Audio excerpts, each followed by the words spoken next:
Ако не можеме да ги изолираме, ќе ги објавиме нивните имиња. Ова е одлуката во Комисијата за заразни болести за 450 непослушни граѓани кои одбивале да ги примат решенијата за самоизолација. Денес или утре списокот ќе биде објавен, најави министерот за здравство Венко Филипче, разочаран од полицијата која не сакала да им помогне на здравствените служби.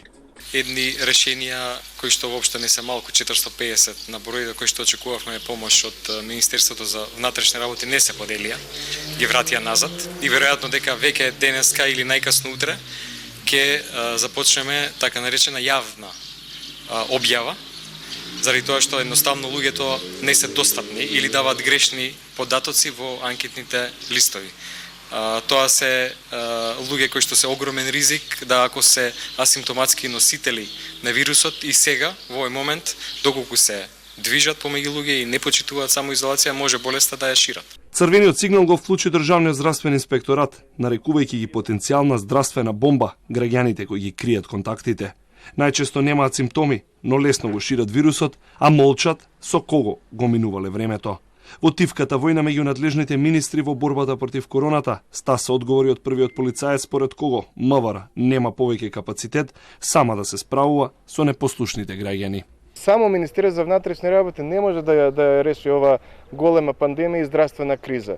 Значи неопходен е мултидисциплинарен пристап од сите институции, а вклучително и голема совесност и свесност од граѓаните.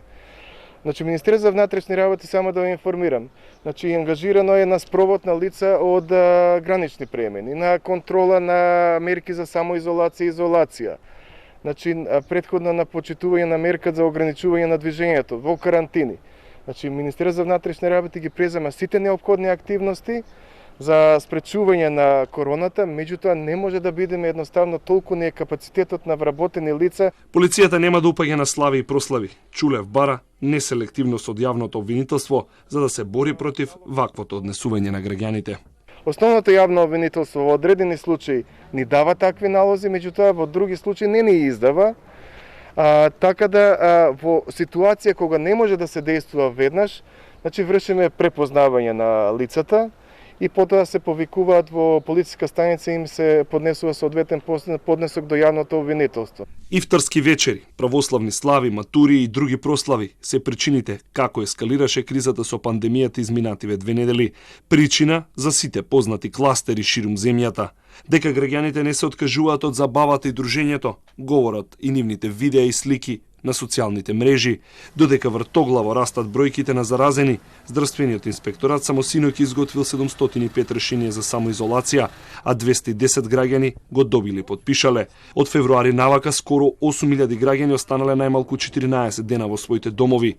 Илјадници заработија кривични пријави и парични казни затоа што се шетаа, иако мораа да седат дома.